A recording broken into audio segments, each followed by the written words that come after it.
Twirwaneho ufatanyije na M23 bigaruriye utundi duce akakanya rwose.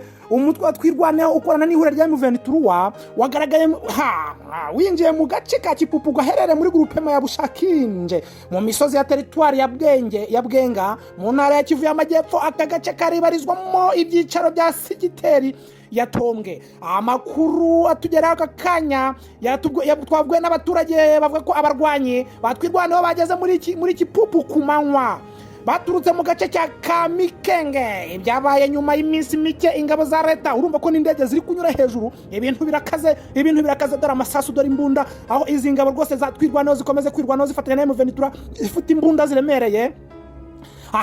Ubona upanga izi ngabo za Twirwaneho zafashe kara gace ka Kipupu ziturutse muri kara gace ka Mikenge. Ibi byabaye nyuma y'iminsi mike ingabo za leta Repubulika na Demokarasi ya Kongo FARDC zifatanyije n'ingabo z'u Burundi zikataje zafashe cyangwa zitatakaje cyangwa zatakaje uyu mujyi wa Uvira mu mirwano iheruka kubera muri aka karere, ubwo AFC M23 rwose yabasha kwirukana zino ngabo za FARDC n'iz'u Burundi.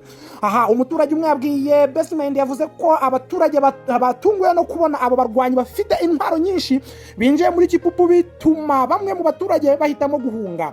Gusa yavuze ko kwinjira kwa Twirwaneho kwabaye mu mutuzo, nta kurasana kwabaye. Amashusho yakwirakwiye ku mbuga nkoranyambaga agaragara abarwanyi batwirwaneho bagenda ku murongo umwe, musuru moja ku murongo umwe mu ituze, nta magambo menshi, ariko urusaku rwabashije kumvikana igihe bari muri kara gace bari kurwana kugira ngo bafate Kipupu. Ariko habanje kuba urusaku rwinshi n'umuriro mwabonye muri video yabanje, ariko turaza no gusoza twibereka. Habaho imirwano ikomeye cyane, ariko binjira muri uyu mujyi basanze ingabo z'Abarundi na Kongo zabashe kwikubura birukanka kibuno mamaguru. Ibi bibaye mu gihe ihuriro rya AFC M23 rikomeje gushyirwaho igitutu n'amahanga nyuma yo kwigarurira umujyi wa Uvira. Icyakora ibi bireba mu rwego mpuzamahanga rwiganjemo ibiganiro aho muri Leta Zunze Ubumwe za Amerika hasinywe amasezerano y'amahoro hagati ya Kongo n'u Rwanda. Mu gihe AFC M23 ikomeje ibiganiro na leta ya Kongo idoha muri Qatar. AFC M23 ivuga ko amasezerano yasinywe i Washington aya areba leta ya Kongo n'u Rwanda, twebwe aya masezerano ntatureba.